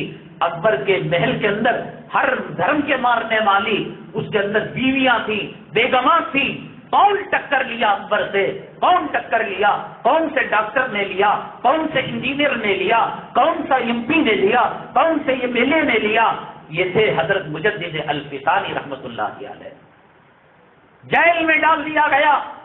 یہاں بیٹھ کر نور الہی مسجد میں ڈائلاگ بولنا، تقریر کرنا، اپنے لوگوں کے سامنے شیخی بگارنا بہت آسان ہے. جس کی ملٹری، جس کی فوج، جس کے پاس طاقت، جس کے پاس قوت، جس کے پاس عدالت، جس کے پاس شجاعت، جس کے پاس گنڈے، جس کے پاس ملک، جس کے اندر پاکستان، بنگلہ دیش، سری لنکا ملا ہوا ہو، اتنی بڑی سلطنت کا وہ مالک مختار ہو، اس سے جا کر کہے اکبر تو ہے تیرے منہ پر، اللہ کے علاوہ کوئی پروردگار نہیں، لا الہ الا اللہ کے بعد محمد رسول اللہ ہے. یہ مجدد الفسانی ٹکر نہ لیتے، یہ مجدد الفسانی مقابلہ نہ کرتے، شاید داڑھی کا نام و نشان آج نظر نہیں آتا. بکریوں اور دموں اور گائے بیل کے بجائے گھروں کے سامنے کتے باندھے ہوئے ملتے، سور باندھے ہوئے ملتے. ہندو مسلمان سے، مسلمان یہودی سے، یہودی عیسائی سے یہ مذہب کا نام ختم ہو چکا ہوتا. دنیا میں فتنوں نے جنم لیا. کون تھا؟ وہ نبی کا نائب تھا، وہ نبی کا جانشین تھا. اسی لیے جیسے اسٹاروں پر مقام دیا جاتا ہے، ڈبل اسٹار ہوتا ہے، سنگل اسٹار ہوتا ہے، آئی جی ہوتا ہے، ڈی جی ہوتا ہے، کمشنر ہوتا ہے، ہوم منسٹر ہوتا ہے. یہ دنیا طاقتوں سے بھر جائے، امریکہ سے بھر جائے، رشیا سے بھر جائے، تو سب سے اعلیٰ اور افضل نبی کا جو جانشین ہوتا ہے وہی ہوتا ہے. اللہ نے بنایا ہے. امام محمد رحمت اللہ علیہ کا انتقال ہوا. کیسے آیا؟ گھر کے اندر بچہ پوترا نواسا کرکٹ کھیلتے ہوئے ٹی وی پھوڑ دے، ایل سی ڈی پھوڑ دے، کھڑکی کا شیشہ پھوڑ دے. کتنی محنتوں سے بنا معلوم تجھے؟ جوتا غائب کر دے جس کے اندر گلی کے کتے، گلی کے جانور کی غلاظت لگتی ہے. کتنی قدر و قیمت. یہ اذان ایسے ہی آ گئی، یہ نماز ایسے مفت میں مل گئی. قبر میں جاؤ گے پتہ لگے گا. داڑھی مڑو، داڑھی کی کیا قدر و قیمت ہے آج پتہ نہیں لگے گا. آج بیوی چھوٹ جائے بیوی مل سکتی ہے، پریوار چھوٹ جائے مل سکتا ہے. میرے نبی قبر میں نہیں آئیں گے جس کا چہرہ منڈا ہوا ہو. علماء سے جڑتے تو داڑھی منڈے چہرے نظر نہیں آتے، بے نمازی نظر نہیں آتے. مدینہ طیبہ میں ایسا ماحول تھا منافق بھی نماز پڑھنے پر مجبور ہوتا. مسلمان خاندانی نماز نہیں پڑھ رہا ہے. امام محمد رحمت اللہ علیہ، امام ابو حنیفہ رحمت اللہ علیہ کے یہاں پڑھنے کے لیے گئے. بڑے خوبصورت، جن کو دیکھ کر حضرت یوسف علیہ السلام کے چرچے اور ان کی روایتیں، ان کی یادیں تازہ ہو جائے. دھرتی پر آسمان کی زمین کے اوپر ایسا خوبصورت چہرہ نہیں تھا. داڑھی نہیں تھی. جیسے عورت کے چہرے کو دیکھ کر شہوت پیدا ہوتی ہے، بعض مرتبہ ایسے لڑکوں سے برے خیالات پیدا ہوتے ہیں. امام ابو حنیفہ رحمت اللہ علیہ امام اعظم بنے تو آکسفورڈ یونیورسٹی کی سرٹیفکیٹ لے کر نہیں، امریکہ کے کسی کالج اور یونیورسٹی کا پرزہ لے کر نہیں. جس آدمی کو قرض دیا تھا، راہ چلتے ہوئے اس کے گھر کی دیوار کا سایہ نہیں لیا. شاگردوں نے کہا حضرت دھوپ میں چل رہے ہیں، سایہ لے لیجئے. کہا کہ میں نے اس کو قرض دیا ہوا ہے، کہیں سایہ سود میں شامل نہ ہو جائے۔ جس آدمی کو قرض دیتے ہیں اس سے فائدہ نہیں اٹھانا چاہیے۔ آج کوئی قدر و قیمت نہیں، بچوں کے اسکول کے یونیفارم کی قدر و قیمت، گھر کے شیشوں کی قدر و قیمت، گھر کے دیواروں پر بچہ لکھ دے، پین سے لکھ دے، اسکیچ پین سے لکھ دے، تھپڑ مارو گے۔ نماز تباہ ہو رہی ہے، نماز چھوٹ رہی ہے، داڑھیوں کے بال مبارک، سوالات پیغمبروں کے، آسمان کے فرشتے کہتے ہیں سبحان من زین الرجال باللحا، پاک ہے وہ ذات، فرشتوں کی تسبیح کہ جو کہتے ہیں کہ پاک ہے وہ ذات جس نے مردوں کو داڑھی سے سجایا۔ سوالات پیغمبروں کی داڑھی اٹھا کر موری میں ڈال کر ان فرشتوں کو کہا جا رہا ہے فرشتے تم جھوٹی تسبیح پڑھتے ہو۔ پاک ہے وہ ذات جس نے انسانوں کے چہروں کو ہجڑا بنایا، فلموں میں کام کرنے والے، ناچنے والے، کتا کھانے والے، سور کھانے والوں کا نقال بنایا۔ یہ اذان، یہ نماز، یہ مسجد کے مینارے، یہ مسجد جب چلا جائے گا، ہندو راج بن رہا ہے نا، لکھ کر رکھ لو، قیامت میں دامن پکڑنا۔ آج وقت ہے نماز پڑھنے کا، نہیں پڑھ رہے ہو۔ جمعہ کے اندر دکانیں کھلی ہوئی، وقت کے شروع ہونے کے بعد کاروبار کرنا، کتے کا گوشت کھانا، سور کا پاخانہ کھانا، شراب کا پینا اور جمعہ کی وقت شروع ہونے کے بعد کاروبار کرنا، یہ دونوں برابر ہے۔ وقت آئے گا خدا نہ کرے تالے لگ جائیں۔ کرونا میں لگے تھے، جورو کی امامت کی نا، لڑکیوں کی امامت کی نا، جنازے مسجد سے دور ہوئے نا، خدا نہ کرے ہندو راشٹر بن جائے، کامن سول کوڈ آ جائے، قاضی نہیں ملے گا، مسجد کا دفتر نہیں ملے گا، مسجد کا جنازہ نہیں ملے گا، مسلمانوں کا قبرستان نہیں ملے گا۔ آج مل رہا ہے، قدر کر لو، نا قدری کرو گے لئن شکرتم لازیدنکم ولئن کفرتم ان عذابی لشدید۔ اللہ کہتے ہیں شکریہ کر لو، ہم تمہارے ملک کو ہندو راج ہونے سے بچا لیں گے۔ داڑھیاں رکھ لو، بیوی کہتی ہے مجھے داڑھی پسند نہیں، تھوکو منہ پر، میں داڑھی کے خاطر تجھے طلاق دیتا ہوں۔ اولاد پسند نہیں کرتی، نوکری مینیجر پسند نہیں، ارے تو رازق نہیں جو گلی کے کتے سوروں کو کھانا دیتا ہے؟ میرا اللہ اس داڑھی کی لاج رکھ کر مجھے کھانا نہیں۔ داڑھی والے بھوکے، جنہوں نے داڑھی رکھی پیاسے ہیں، جنہوں نے نماز پڑھی ان کے گھر میں چولہا نہیں جل رہا ہے۔ داڑھیوں کے بنیاد پر پیسہ آتا جاتا ہے۔ نبی کے چہرے کو ٹکرایا، عقبہ بھی نبی معید بن کر جو نبی کو منہ پر تھوکا، کیا اللہ اسے عزت کی زندگی دیں گے؟ بہت قربانیوں کے بعد امام احمد ابن حنبل رحمۃ اللہ علیہ کے ساتھ کیا معاملہ کیا گیا، ابو حنیفہ رحمۃ اللہ علیہ کے ساتھ کیا معاملہ کیا گیا؟ قربانیوں کے بعد یہ دین آیا۔ تو ماں کے پیٹ سے نکل کر تیرے کان میں اذان دے کر ختنہ کرا کر مسلمانوں کا نام رکھ لیا، تو نے سمجھ لیا یہی ہے۔ کتنے جنازے جیلوں سے نکلے، کتنے پیٹوں پر پتھر باندھے، کتنے جنازے ماؤں کے سامنے اٹھے، کتنی ماؤں کو بیوہ بننا پڑا، کتنے بچوں کو یتیم ہونا پڑا، کتنے لوگوں کو شہید ہونا پڑا، کتنے نوجوانوں کو قید میں جانا پڑا۔ آج ان کے صدقے میں بیٹھ کر کوئی دین کی بات کہہ رہا ہے، کوئی سن رہا ہے۔ وہ قربانی نہ دیتے تھیٹروں میں ہم ہوتے، وہ قربانی نہ دیتے وہ ہم کلموں کے اندر ہوتے، وہ قربانی نہ دیتے شراب خانے میں ہم ہوتے، وہ قربانی نہ دیتے بیوی بیٹی کا فرق چلا جاتا، وہ قربانی نہ دیتے ماں بہن کا فرق چلا جاتا، وہ قربانی نہ دیتے آج داڑھی مسواک امامہ اور اسلامی کلچر نہیں ملتا، وہ قربانی نہ دیتے عید نہ ملتی، قربانی نہ ملتی، حج نہ ملتا، عمرہ نہ ملتا۔ قربانیوں کے بل بوتے پر یہ دین آج تک پہنچا ہے۔ آج نہیں مانو گے، کل تمہارا جنازہ مسجد کے صحن میں رکھا ہوا ہوگا، ظہر کے بعد نماز جنازہ ہوگا، مؤذن کہے گا حی علی الصلاۃ حی علی الفلاح، آؤ نماز کی طرف، آؤ کامیابی کی طرف۔ اللہ مؤذن کے بول تیرے میرے کان کے اندر ڈالیں گے۔ جی چاہے گا کفن پھاڑ کر جنازے کو توڑ کر صف اول کا نمازی بن جاؤں۔ اللہ کے فرشتے کہیں گے تف ہے، لعنت ہے، جورو کے غلام، مال کے پجاری، دولت کے پجاری، شرابی کتے، دنیا کے پجاری۔ جب وقت تھا ٹانگیں صحیح سالم تھی، آدھا صحیح سالم تھے، بلال کا نائب رات کے اندھیرے میں سردی کے اندر وہ کہتا تھا الصلاۃ خیر من النوم، نماز نیند سے بہتر ہے. آیا نہیں، اب ٹوٹنا چاہتا ہے. ہلاکت ہے تیرے لیے، بربادی ہے تیرے لیے، قبر تیرا انتظار کر رہی ہے تاکہ بچھو ڈنک مارے، اجزا ڈسے اور فرشتے ہتھوڑا مار کر 70 گز زمین کے اندر چلا جائے. آج موقع ہے داڑھی رکھنے کا، رکھ لو. آج موقع ہے قرآن سیکھنے کا، سیکھ لو. آج موقع ہے کرنے کا، کر لو. کل خدا نہ جانے کیا حالت آنے والی ہے. میرے نبی صلی اللہ علیہ وسلم 1400 سال پہلے فرما دیا، صبح کا مومن شام میں کافر ہو جائے گا، شام کا کافر صبح میں مومن ہو جائے گا. حالات بدل جائیں گے، یہ چیز کام آنے والی نہیں ہے. بنگلوں کی محبت، دولت کی محبت تباہ برباد کر کے رکھ دے گی. ائمہ مجتہدین، ائمہ حدیث، حضرت امام بخاری رحمت اللہ علیہ، بخاری شریف ایسے ہی بیٹھ کر انٹرنیٹ پر ٹائپ کر دیا، بخاری لکھا اور بخاری پڑھائی، لوگوں کا جمع غفیر آیا. علماء سو کے دلوں کے اندر جلن ہونے لگی، حسد ہونے لگی.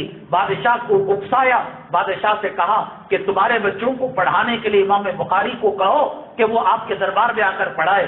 امام بخاری نے کہا پیاسا کنویں کے پاس جاتا ہے، کنواں پیاسے کے پاس نہیں آتا. میں نے بخاری کو اس لیے مرتب نہیں کیا کہ آج اس کا سودا کر کر بادشاہ کے پیسے کھایا کرو، ٹیوشن پڑھایا کرو. کہا کہ ٹھیک ہے، میرے بچے کل آپ کے دربار میں آئیں گے، آپ کی درسگاہ میں آئیں گے. ایک ذرا سا کام کر دینا، الگ سے سیٹ بنا کر دے دینا، وی آئی پی کوٹے میں رکھنا. امام بخاری نے کہا ہر غریب امیر ایک ہی صف میں کھڑے ہو گئے. محمود آیاز نہ بندہ رہا نہ کوئی بندہ نواز، میں سب کو ایک نگاہ سے دیکھوں گا. تہمتیں لگی، بخارا سے سمرقند گئے. حالت یہ آئی کہ اللہ تعالیٰ سے دعا کی، اللہ اس سرزمین پر میری کوئی قدر و قیمت کرنے والا نہیں، بلا لے. ایک بزرگ نے خواب میں دیکھا آقا دو عالم صلی اللہ علیہ وسلم صدیق اکبر اور فاروق اعظم کے ساتھ جنت میں ٹہل رہے ہیں، بے قرار ہو رہے ہیں، کسی کا ویلکم استقبال کرنے کے لیے تیاری کر رہے ہیں. پوچھا گیا، کہا بخاری آنے والا ہے، اس کا استقبال کروں. کس کو چھوڑا؟ قاسم نانوی کو چھوڑا. تھانہ بھون کے اندر آج بھی وہ دروازہ ہے کہ جہاں پر انگریزوں نے گولی چلائی. ضامن شہید کو چھوڑا، رشید احمد گنگوہی کو چھوڑا، خواجہ معین الدین چشتی اجمیری رحمۃ اللہ علیہ کو چھوڑا. بہت قربانیوں کے بعد یہ دین یہاں تک پہنچا ہے. ہمارے جو اکابرین ہیں دارالعلوم دیوبند کے، اللہ تعالیٰ ان کے درجات بلند کرے. نہ حکومت کے سامنے جھکا، نہ سیاست کے سامنے، نہ سلطنت کے سامنے، نہ دولت کے سامنے، نہ عہدوں کے سامنے. دارالعلوم کی شورا میں شہر کے پاورفل آدمی، طاقتور آدمی، مانا ہوا آدمی، اس کو شورا میں، مجلس شورا میں جو کمیٹی ہوتی اس میں لے لیا. مولانا رشید احمد گنگوہی رحمۃ اللہ علیہ کھڑے ہو گئے. رشید کا قدم دارالعلوم میں نہیں پڑ سکتا، اس کی مسجد میں سجدہ نہیں ہو سکتا جب تک کہ اس غلط آدمی کو شورا سے نہ نکالا جائے. صبح سویرے چلے جاتے، ترکاری کے مارکیٹ کے اندر لوڈ ان لوڈ میں کرم کی بھاجی کی گئی، ٹماٹر گر گیا، بس دن بھر کا کھانا یہی ٹماٹر ہوا کرتا تھا. کئی مفسرین ایسے ہیں کہ جنہوں نے جسم کے کپڑوں کو بیچ کر انہوں نے اپنے پیٹ کو پالا ہے، تب یہ داڑھی یہاں تک پہنچی ہے. جس کو نہار پیٹ اکھاڑ کر شادی میں جانے سے پہلے اکھاڑ کر پیشاب کی نالی میں ڈالتے ہو. امام ابو حنیفہ رحمۃ اللہ علیہ کے دربار میں گئے، خوبصورت بچے کو لینا نہیں چاہتے تھے کہ شیطان دل کے اندر وسوسہ نہ بھرا ہے. انہوں نے شرط رکھی، ہم کہتے تو 5000 درہم تو دے دیتے، وہ ہم کہتے کہ ایک مکان بنا کر دے دیتے. ایسی شرط رکھی جو امام محمد رحمۃ اللہ علیہ نہیں کر سکتے تھے. کہا حافظ قرآن ہوں گے 8 دن میں تب میں ان کا ایڈمیشن لوں گا. 8 دن میں ایسا کوسا کمپیوٹر میں فیڈ کرنے کے لیے کم سے کم 3 مہینے چاہیے، ٹیپ کرنے کے لیے 6 مہینے چاہیے. انہوں نے جان بوجھ کر امام علی رحمۃ اللہ نے کہا اس کے فتنے میں کون پڑیں گے؟ چودھری کی چاند کی طرح چہرہ چمک رہا ہے. دین کی طلب ہو، حق کی پہچان ہو، حق کے راستے پر چلنا چاہتا ہے. اللہ تعالیٰ فرماتے ہیں والذین جاہدوا فینا لنہدینہم سبلنا، جو محنت کرتا ہے ہم اس کو دیتے ہیں. لڑکی کو چاہا لڑکی ملی، مال کو چاہا مال ملا، دولت کو چاہا دولت ملا. نبی کا نائب نہیں مل سکتا، نبی کا عاشق نہیں مل سکتا، نبی کا جانشین نہیں مل. ماں لے کر گئی، امام محمد رحمۃ اللہ علیہ نے کہا اماں وضو کے لیے پانی دیجیے، کلام پاک کا نسخہ دیجیے. 8 دن میں قرآن کے حافظ بن گئے. امام ابو حنیفہ رحمۃ اللہ علیہ کے پاس گئے، کہا کہ ایڈمیشن لیجیے. ہم نے کہا تھا کلام پاک کا حافظ ہونا ضروری ہے. تو کہنے لگے آپ کہاں جہاں سے چاہے پڑھوا لیجیے. پڑھا کر دیکھا تو پکا سچا حافظ نکل گیا. اللہ کی مدد، اللہ کی نصرت آتی ہے. حق کے راستے پر آپ چلنا چاہتے ہیں، نبی کے جانشین کا دامن پکڑنا چاہتے ہیں. انتقال ہوا خواب میں. امام محمد رحمۃ اللہ علیہ سے ان کے ساتھی نے دیکھا خواب میں قبر کے اندر ہے، بڑے خوشحال ہیں. وہ نہ تھا اللہ والے تھے، بزرگ تھے. انہوں نے ساتھیوں نے پوچھا حضرت آپ کے ساتھ کیا ہوا معاملہ؟ کہتے ہیں میں تھر تھر تھر تھر کانپ رہا تھا. جس کی ساری زندگی علم دین کی خدمت میں، قرآن کی نشر و اشاعت کی خدمت میں، حدیث کی تبلیغ اور نبی کے سنتوں کی تعمیر کے اندر گزر گئی، وہ ڈر رہا ہے. تجھے بلڈنگ بناتے ہوئے ڈر نہیں ہوا کہ اس سے پہلے موت نہ آ جائے؟ آقا فرماتے ہیں میں نوالا اٹھاتا ہوں، منہ تک جانے کا یقین نہیں کہ کہیں ملک الموت آ کر میری روح نہ لے لے. ایک سلام پھیرتا ہوں، دوسرے سلام سے پہلے مجھے ڈر ہوتا ہے. کیا فائدہ ایسی بلڈنگوں کا، کیا فائدہ ایسی پراپرٹیوں، کیوں آخرت تباہ کر رہے ہو؟ ڈر ہے.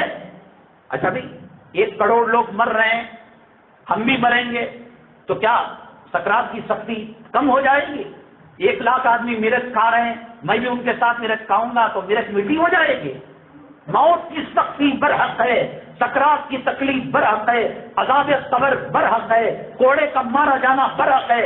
آج نماز چھوڑ کر ٹی وی کے پیچھے پڑے ہو، جب فجر کی نماز چھوڑنے پر طلوع آفتاب تک مارا جائے گا، ظہر کی چھوڑنے پر عصر کی چھوڑنے پر مغرب کے چھوڑنے پر عشاء تک کوڑے پڑیں گے اور زمین میں 70 گز مردہ دفن ہو جائے گا.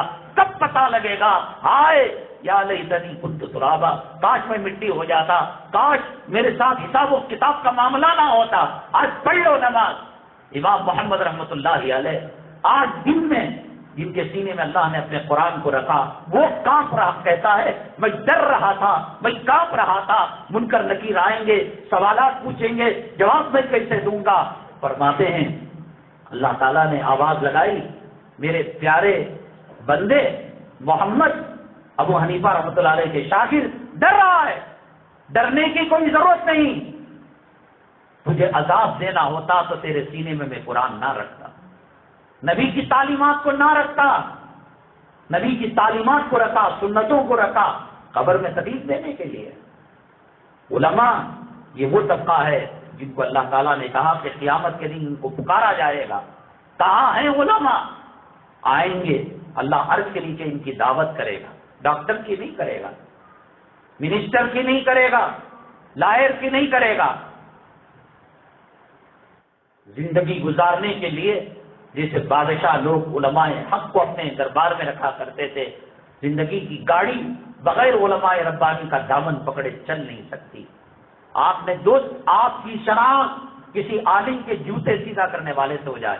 صحابہ کرام میں حضرت عبداللہ ابن مسعود رضی اللہ تعالیٰ عنہ فلاں صفت میں، فلاں صحابی جوتا اٹھانے میں، فلاں صحابی لوٹا دینے میں، فلاں صحابی مسواک دینے میں، فلاں صحابی گھر کی واچمینی کرنے میں، فلاں صحابی نبی کے قدم دابنے میں، فلاں صحابی نبی کے گھر اب نبی تو نہیں آئے گا، کسی عالم سے اپنی نسبت کو جوڑ لو. کل قیامت کے دن اللہ تعالیٰ جب حق شفاعت دے گا تو وہ آج تم نے خدمت کی، حل جزاء الاحسان الا الاحسان، کل کہے گا کہ بھئی اللہ بہت خدمت کیا کرتا تھا، لوگوں کے تانے سنا کرتا تھا، میں اس کو شفاعت کرتا ہوں. اللہ کہے گا جا، جب تو نے شفاعت کی میں نے اس کی مغفرت کر دی. کتنے دن رہو گے دنیا میں؟ 70 سال، 80 سال، 100 سال، جانا تو ہے. اِنَّ إِلَيْنَا إِيَابَهُمْ ثُمَّ إِنَّ عَلَيْنَا حِسَابَهُمْ، لوٹ کر آنا ہے اور حساب و کتاب دینا ہے. اور جہنم کا پتہ اللہ نے دنیا میں دے دیا. رشیا والوں نے جب ڈرل کی زمین کے اندر اور اس کو کئی سال تک انہوں نے اس پر عمل کرتے رہے تو ایک حد کے جانے کے بعد کہیں پانی ملا، کہیں پتھر ملا، کہیں لوہا ملا. صرف 12 کلومیٹر کے جانے کے بعد ایسی گرمی، ایسا ٹیمپریچر، ڈرل پگھلنے لگی، آلات مشینیں خراب ہونے لگیں، چیخ و پکار کی آوازیں آنے لگیں. اللہ تعالیٰ کا دستور ہے کہ عذاب قبر، عذاب جہنم کو نہیں بتاتے، اسے ریکارڈ کیا گیا، نیٹ میں موجود ہے وہ چیز. جہنمی ان کے اوپر عذاب کو ٹالا جا رہا ہے اور وہ چیخ رہے ہیں، چلا رہے ہیں۔ حضرت علی کرم اللہ وجہہ کا ایک قول ہے، کسی نے پوچھا جہنم کہاں ہے تو آپ نے کہا کہ 7 زمینوں کے نیچے۔ جنت کہاں ہے؟ کہا کہ 7 آسمانوں کے اوپر۔ اب تو دکھا دیا صحیح کے ذریعے سے، اب تو مان لے، اب تو یوں کہ اللہ مجھے عذاب جہنم سے بچا۔ جہنم کی انگارے کا اتنا ٹکڑا جتنا سوئی کے ناکے کا سوراخ ہوتا ہے، دنیا کے کسی کونے کے اندر لگا دیا جائے، 7 زمین 7 آسمان جل کر خاک ہو جائیں گے۔ کچھ تو بات ہے نبی روتے تھے صلی اللہ علیہ وسلم، کچھ تو بات سے صحابہ روتے تھے، کچھ تو بات سے اولیاء اللہ رات کو مچلتے تھے۔ ہم نے کہا تم نے سنا، لیکن انہوں نے آنکھوں سے ان مناظر کو دیکھا، گویا حق الیقین تھا، عین الیقین تھا۔ اللہ تبارک تعالیٰ ان کی سائنسی ترقیات سے ہمارے اسلامی علوم عقائد کی تصدیق ہوتی ہے، اس کے بعد وہ کچھ نہیں کر سکے۔ آج بھی وہ گڑھا رشیا کے اندر موجود ہے، تو پتہ چلتا یقین کے ساتھ کہا نہیں جا سکتا۔ علماء نے اس بات میں کوئی بات نہیں کہی ہے۔ حضرت علی کا قول ہے رضی اللہ تعالیٰ، 7 زمین کے نیچے اتنا سخت ٹیمپریچر ہے، قرآن نے کہا کلما نضجت جلودہم بدلناہم جلودا غیرہا، 1 سیکنڈ کے سامنے حصے میں جہنم انسان کا جسم جل جائے گا، ہم پھر اس کو دوبارہ جل دیں گے اور جسم دیں گے تاکہ بار بار عذاب کا مزہ چکے۔ اللہ حفاظت فرمائے۔ ان دونوں منڈوں کے درمیان سینکڑوں میل کا فاصلہ ہوگا، منڈی اور گردن کے درمیان ہزاروں میل کا، تاکہ آپ زیادہ حصے پر پہنچے۔ اللہ حفاظت فرمائے۔ ایسی محفلیں، خاص طور سے نکاح کی محفلیں، وہ MLA کی ہو، MP کی ہو، ناچ گانا ہو رہا ہو، ویڈیو گرافی ہو رہی ہو، بے پردگی ہو رہی ہو، آج سالے کو خوش کرنے، ساس کو خوش کرنے، داماد کو خوش کرنے ان محفلوں میں شرکت ہو رہی ہے۔ لیکن اللہ تعالیٰ نے فرمایا تعاونوا علی البر والتقوی ولا تعاونوا علی الاثم والعدوان، نیکی کے معاملے میں ایک دوسرے کی مدد کرو، گناہوں کے معاملے میں شرکت مت کرو۔ اللہ تعالیٰ کا عذاب ان کو جیسے دے گا اللہ ہمیں بھی ویسا دے گا۔ ہم اپنی بچی کی شادی سنت کے مطابق کریں، بچے کی کریں، لیکن کوئی اور کر رہا ہے، اس کو خوش کرنے کے لیے جانا حرام ہے، ناجائز ہے۔ ان کو جو عذاب ہوگا اللہ وہی عذاب مسلمانوں کو بھی دے گا۔ ویڈیو گرافی، فضول خرچی، دکھاوا، ریاکاری، بے پردگی، کھانے کی بے عزتی، جس محفل نکاح کے اندر ہو، ایسی محفل نکاح میں وہ چاہے کسی منسٹر کی ہو، کسی غریب یتیم کی ہو، بیوہ کی ہو، ہم کو سنتوں سے لینا دینا ہے، حرام ہے اور ناجائز ہے۔ میں نے بتایا انسان علم غیب نہیں جانتا، ہم دیوار تک دیکھ سکتے ہیں، دیوار کے بعد کیا ہے ہم نہیں جان سکتے۔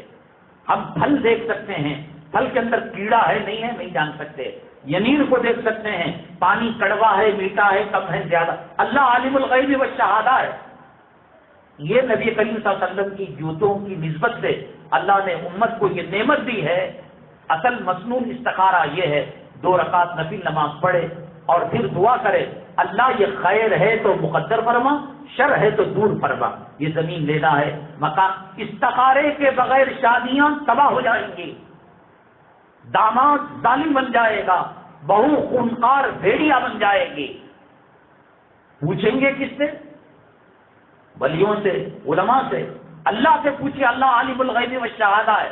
زمین نظر آ رہی ہے، زمین کے نیچے ڈیزل ہے، پیٹرول ہے، سونا ہے، چاندی ہے، بغیر مشین لگائے اللہ بتا سکتے ہیں۔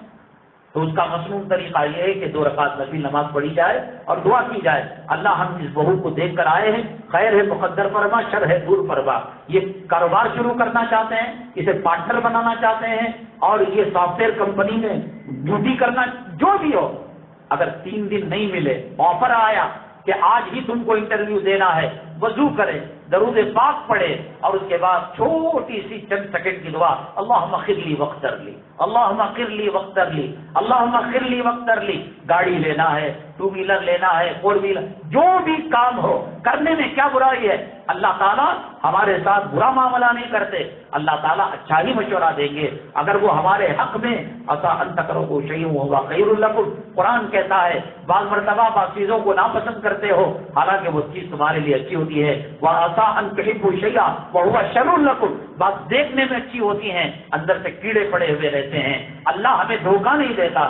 مسنون استخارہ کرنے کے لیے وقت نہیں تو مختصر وقت کے اندر اللہم اغفر لی واغفر لی درود پاک، اللہم اغفر لی واغفر لی، سعودی سے آئی ہوئی ہے، رات کا ٹکٹ ہے، ابھی اس کو دیکھ کر بتانا ہے کہ اسے بہو بنانا ہے نہیں بنانا ہے، یسنو کرنا ہے، گھر کے تمام افراد وضو کرے، درود پاک پڑھے، اللہم اغفر لی واغفر لی، اللہم اغفر لی واغفر لی۔ اللہ ہمیں دھوکہ نہیں دے سکتا، اللہ تعالیٰ غلط فیصلہ ہمیں نہیں سنا سکتا، وہ اچھی ہے، خود بخود چیزیں جڑ جائیں گی، چین کی کڑیاں آپس میں مل جائیں گی، وہ ہمارے حق کے اندر بری ہے، اللہ تعالیٰ ان کڑیوں کو توڑ دے گا، دل میں برائی آ جائے گی، کوئی مسئلہ پیدا ہو جائے گا اور وہ فیل ہو جائے گا مسئلہ۔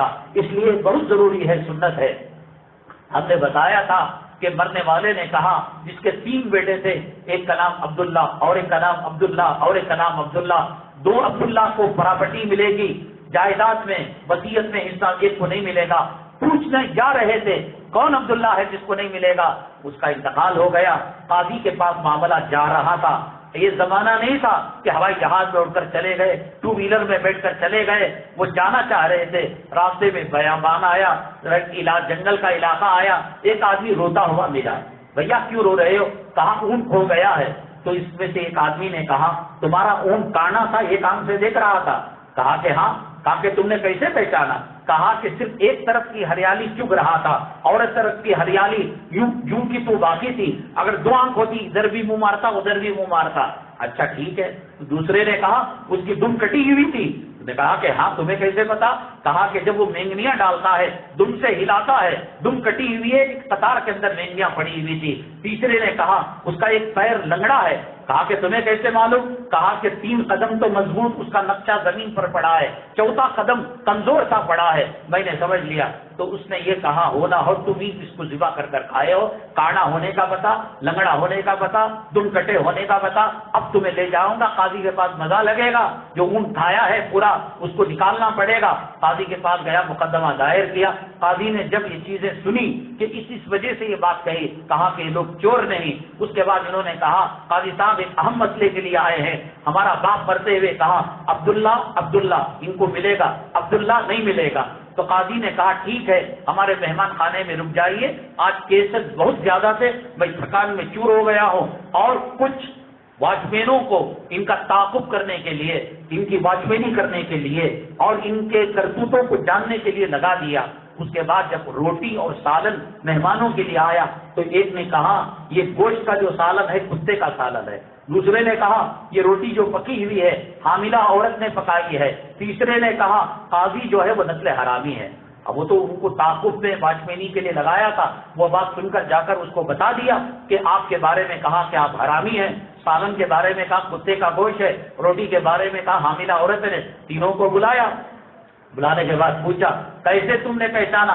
کہا وہ روٹی ایک طرف پکی ہوئی تھی، ایک طرف جلی ہوئی تھی، ایک طرف بیلی گئی تھی، ایک طرف ٹیڑھا پن تھا، ہم نے سمجھا کہ وہ پورے مہینے سے ہے اور صحیح طریقے سے پکا نہیں پائی، وہ بات بھی صحیح نکل گئی۔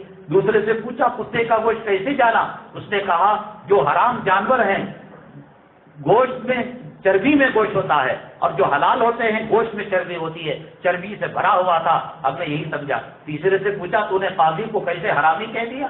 تو میری ماں کو جانتا ہے، میرے باپ کو جانتا ہے۔ کہا کہ جو واچمین پر لگایا ہو مہمانوں پر، کتے کا گوشت بھیجنے والا ہو، حاملہ عورت کو تکلیف دینے والا ہو، وہ نسل حرامی ہی ہو سکتا ہے۔ تو اس کے بعد کہا کہ تم تینوں بیٹھو، جا کر ماں کو قسم دی، کہا کہ اللہ کے لیے بتاؤ کہ میں کون ہوں؟ کہا کہ تمہارا باپ ایک سفر میں تھا، کچرے کی جگہ تم پڑے ہوئے تھے، ہم نے تمہیں سینے سے لگا کر پالا پوسا پرورش کی، تم جو ہے ہماری نسل سے نہیں ہو۔ تو قاضی نے کہا یہ عبداللہ جس نے روٹی کے بارے میں اور کتے کے گوشت کے بارے میں کہا ان کو تو حصہ ملے گا، اور جس نے مجھے کہا حرامی اس کو حصہ نہیں ملے گا، اس لیے کہ حرامی ہی حرامی کو پہچانتا ہے۔ سیدنا امام اعظم ابو حنیفہ رحمۃ اللہ علیہ کے پاس ایک صاحب آئے اور آ کر عرض کیا، پرانے زمانے میں لاکر نہیں ہوتے تھے، بیگ نہیں ہوتے تھے، خزانے کو گھر میں کہیں چھپاتے تھے، جنگل میں کہیں چھپاتے تھے۔ امام ابو حنیفہ رحمۃ اللہ علیہ سے کہا کہ حضرت میں نے خزانہ چھپایا، جگہ بھول چکا ہوں۔ بھائی مولوی ہوتا ہے مسئلہ بیان کرنے، مسواک کی فضیلت بول لے، تسبیح کی فضیلت بول لے، کون خزانہ کہاں رکھا ہے، روپیہ کتنا رکھا ہے، بولنے کے لیے نہیں۔ لیکن میں نے کہا اللہ تعالیٰ ائمہ علماء مجاہدوں کو، نبی کے نائبین کو، خلفاء کو فراست دیتے ہیں، وہ فراست دنیا میں سب سے اونچی ہوتی ہے۔ مولوی کو جو عقل مندی ملتی ہے قرآن کے صدقے میں، حدیث کے صدقے میں، کوئی اس کا مقابلہ نہیں کر سکتا۔ اگلی جمعہ ہم آپ کو بتائیں گے اس سوال کے جواب کے ساتھ امام ابو حنیفہ رحمۃ اللہ علیہ کون سی مشین لگا کر، سنسر لگا کر بتایا کہ یہاں تیرا خزانہ ہے۔ مسجد منورہ ریلوے گیٹ کے پاس، عربی کالج کے پاس 1:15 بجے حاضر خدمت ہو جائیے۔ آج مسجدیں کھلی ہیں، آج دین کی باتیں سننے کا موقع ہے۔ 1:30 میں آنا، 2 میں آنا، کبے کے ٹھونگے مار کر جانا، چپلوں کے پاس سجدہ کر کے جانا خدا کو ناراض کرنے والا کام ہے۔ ہم نے کرونا کے قہر کو دیکھا ہے، مسجدوں کو تالا جڑتے ہوئے دیکھا ہے، اذانوں کو بند ہوتے ہوئے دیکھا ہے، مدارس پر تالے لگتے ہوئے دیکھا ہے، خانقاہوں سے ذکر کی آواز کو ختم ہوتے ہوئے دیکھا ہے۔ اب نہیں سدھریں گے کیا کفن پہن کر قبر میں جا کر سدھریں گے؟ آپ حضرات سے گزارش ہے کہ صدقہ اور خیرات ہماری بلاؤں کو ٹالنے والی چیز ہے۔ اس مسجد کی تعمیر و ترقی اور کوٹ کا معاملہ ہے، اس کے لیے خوب چندہ فرحمت فرمائیں، اور اسی طریقہ سے ایک مدرسے کی کچھ امانتیں، حلال صابن، عرق گلاب اور ہرد ابو دجانہ، جو جس کو رکھنے سے گھروں کے اندر